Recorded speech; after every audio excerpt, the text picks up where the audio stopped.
Va a estar el buzón acá, así que si es que ustedes después del culto quieren dejarlo, ¿no es cierto? Sin ningún problema, ahí lo pueden dejarlo, así que nadie se pierde la bendición de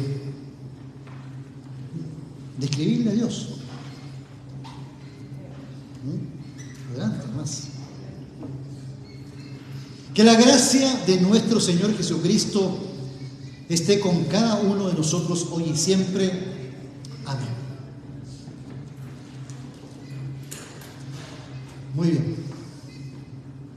Les cuento que el texto de cada semana que nosotros exponemos, los pastores, está dentro del leccionario de la Iglesia Luterana. Usted va a Santiago y va a hacer el mismo texto, pero no la misma prédica. No sé si me explico. El mismo texto, cada pastor da su impronta, ¿no? Y debo decir que nos llamó la atención profundamente que el texto de hoy día relate dos cosas tan distintas. El divorcio, por un lado, el tema del divorcio, y el tema de los niños, por otro lado. ¿Cómo hacer calzar? Si ustedes me ayudan, sería bien encachado. Por si acaso, esto está en la página 1237, si ustedes quieren ir siguiendo, ¿no es cierto? Por favor. Son temas tan distintos. Quizás uno puede tomar temas en particular de todos estos pasajes bíblicos o tratar de ver qué es lo que nos muestra la palabra de Dios en su conjunto. Y yo lo que pensé es, cuando leí esto, que aquí se muestran dos tipos de personas. Nos muestran a unas que se acercan a Jesús para poner a prueba a Jesús, a ver dónde se cae, dónde dice la palabra que justamente la ortodoxia dice que no es así. El otro grupo es de unos padres llevando a unos niños, acercándolos a Jesús para que los bendijera. Y están los niños, ¿no es cierto? Más encima, yo me imagino ahí que Jesús toma a un niño y los muestra y les dice: el que quiera tener el reino de los cielos tiene que ser como un niño. No significa que a los 40 años todavía estoy con los juegos, ¿no es cierto? No estoy diciendo eso. ¿Ah? Ese día vamos a ir a eso. ¿Sí? Y es como que si Jesús nos pone en la balanza dos tipos de personas que se enfrentan con la fe y que debemos tomar una lección. Por un lado, ¿no es cierto?, hay que decir que ante Jesús, ante lo que hizo Jesús, uno nunca permanece indiferente. Nunca. Si permanece uno indiferente es porque no pasa ya nada con, digamos, ningún asombro. ¿Ya? Quizás porque todos los años contamos lo mismo. Quizás porque muchas veces hay rutinas. Yo me acuerdo que hace muchos años atrás hubo una película que se llamó La Pasión, ¿se acuerdan? Ya. Y lo primero que saltó a la vista, muy buena la película, yo tengo la mejor impresión.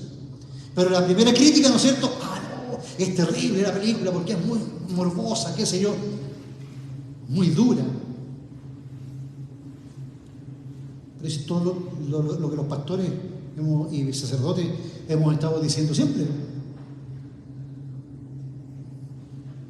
Jesús nunca puede quedar indiferente en el corazón de las personas, pero por algo muy especial.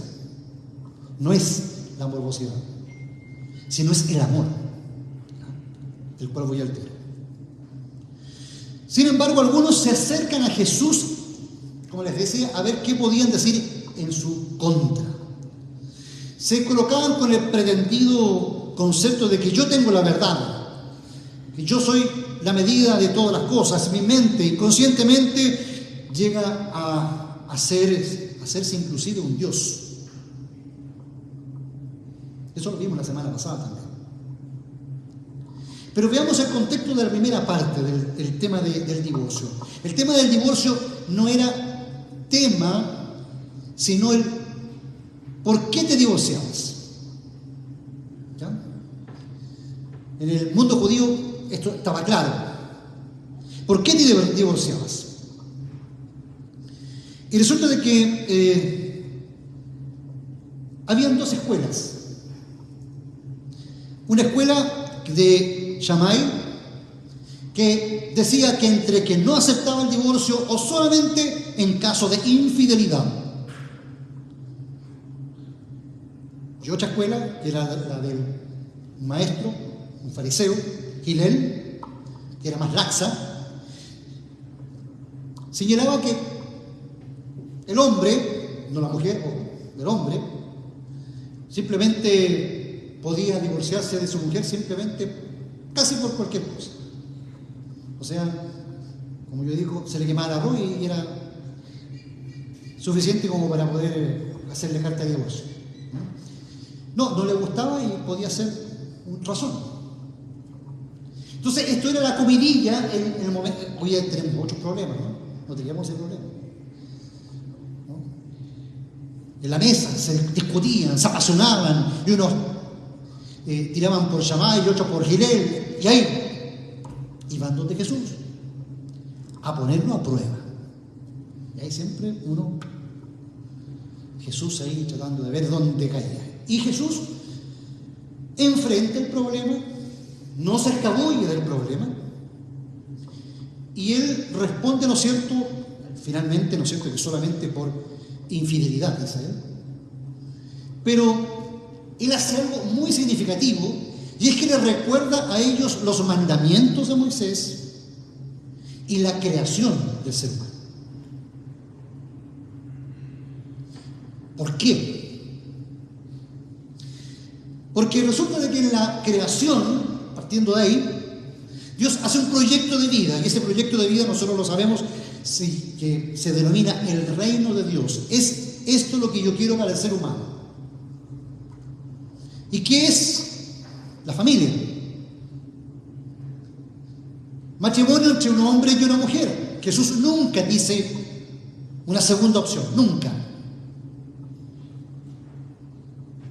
¿Por qué? Porque hay que tener hijos. Esa es la razón.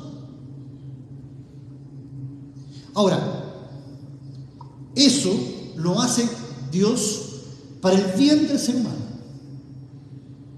Por eso la familia está dentro de los puntos o columnas fundamentales dentro de la fe cristiana.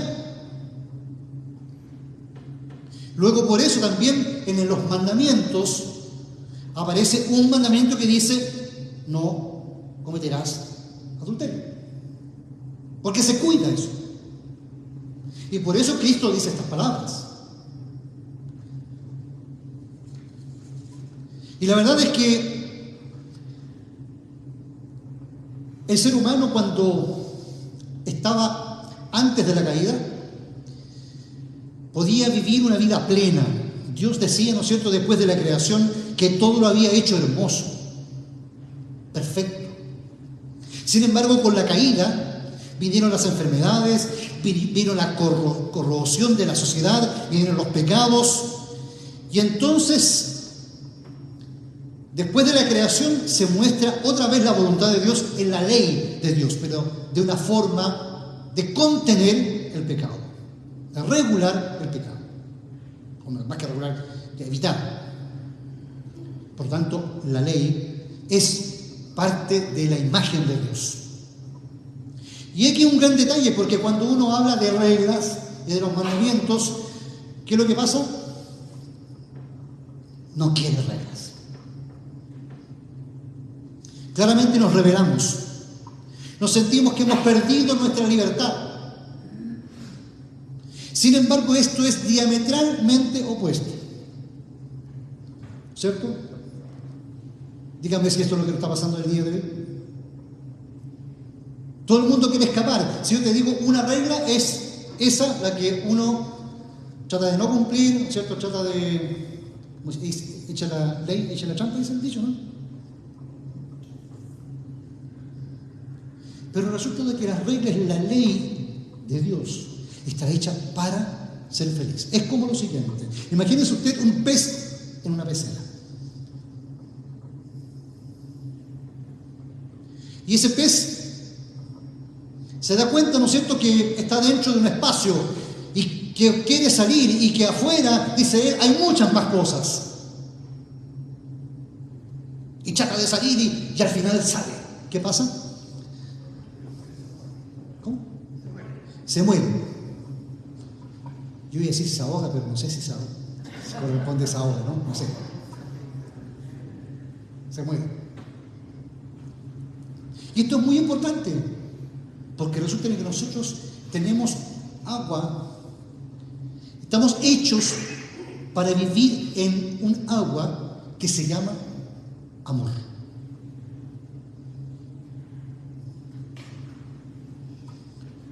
Y que parece que la pecera tiene poca agua.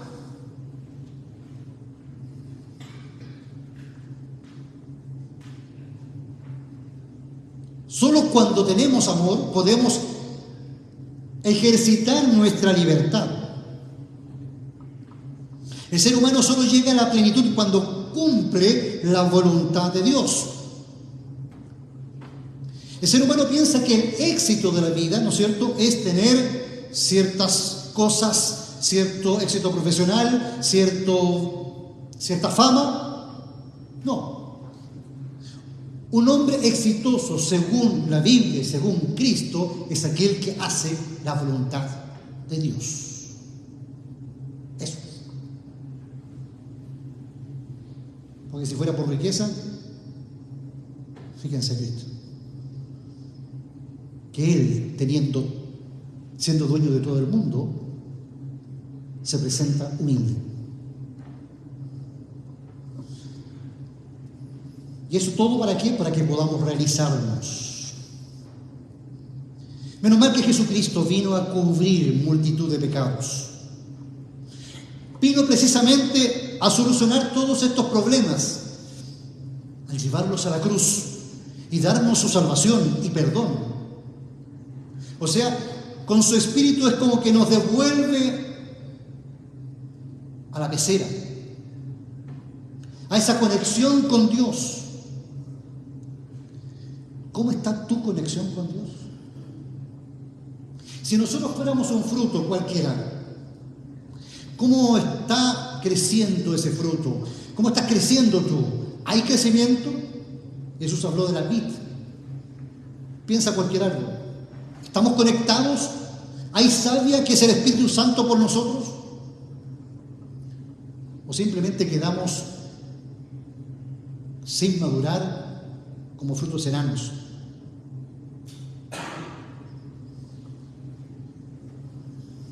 La Biblia nos señala, ¿no es cierto?, que aquí hay una razón de ser por la cual Jesús dice esto. Y como no lo podemos cumplir, Él perdona nuestros pecados y nos devuelve la pecera. Le dice a una mujer, ve y no peques más. Pero ya no porque está obligada a cumplir, sino porque ya es libre.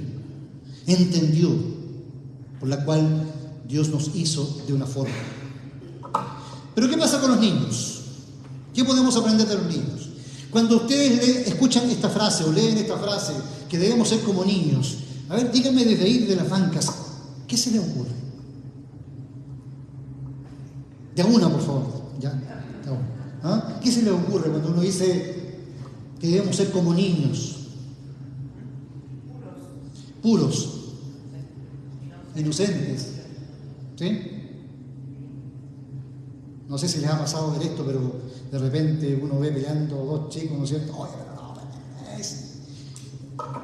y uno se da vuelta y nuevamente cuando se da vuelta están abrazados jugando, ¿no? Y pasa eso, y resulta de que nosotros los adultos no somos así. Quizás aquí puedo yo sacar de que un ejemplo de los niños es que van donde Jesús con una simpleza.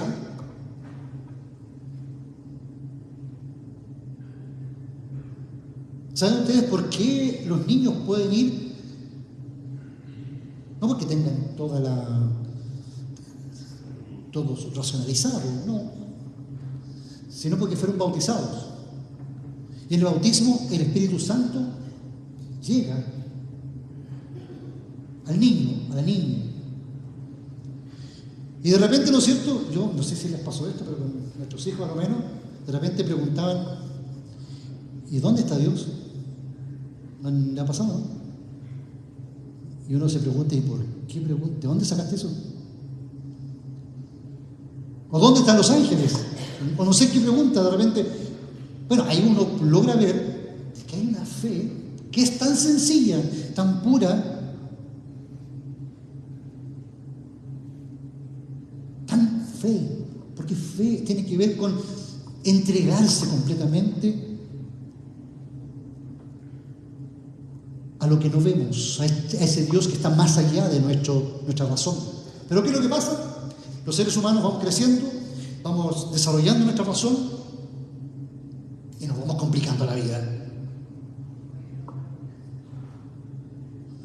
Nos vamos complicando de tal forma que nos hacemos tantos rollos que unos de ellos, ¿no es cierto?, van donde Jesús y le preguntan, Jesús, ¿qué pasa, ¿no es cierto?, con esto del divorcio? Y otros temas más. Y yo me imagino que una de las cosas, cuando Cristo dice tienen que volver a ser como niños, es que tenemos que tomar la vida con mayor simpleza. Cierto, alguien me va a decir, pero la vida es muy compleja. No estamos discutiendo eso. Estamos discutiendo es cómo tomamos la vida. Porque Jesús, si hay algo que fue profundo, pero las historias que daba eran tremendamente simples. Y de repente debemos volver a ser como niños. No de repente, tenemos que volver a ser como niños en la malicia, en el perdonar. Hay quizás puntos en nuestra vida que debemos cortar, mochilas que debemos dejar a un lado para realmente vivir con esa libertad con la cual Cristo nos hace libres. Perdonar y no estar toda la vida sujeto a eso.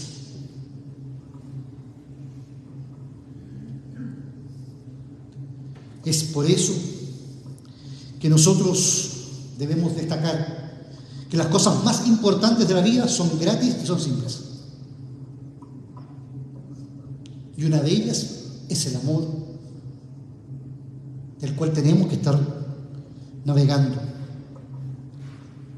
Todos somos importantes, pero los niños hoy día nos dan una lección. Quizás debamos aprender a ser como aquellos que frente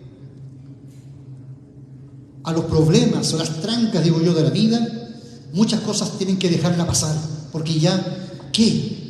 ¿De qué sirve estar ahí mordiendo el polvo y siguiendo pensando en eso? Quizás tener paciencia. Precisamente para eso debemos dejar que Dios trabaje con nosotros y no solamente con otros. Una persona me dijo una vez, no, yo a Dios nunca le pido algo por mí, sino por otros. Sí, pero pídele también por ti, porque Dios quiere trabajar contigo también. En nuestros corazones, y así podamos vivir, como les digo, en Cristo, que pagó una libertad por nosotros tan grande que le costó su vida. Que Dios no solo ayude a otros, sino que también a nosotros a volver a esa voluntad de Dios que es simple, que es buena, que es agradable y perfecta, y que nos hace una vida mejor, una vida plena, esperando la redención gloriosa de los hijos e hijas de Dios. Que Dios nos guarde hoy y siempre. Amén.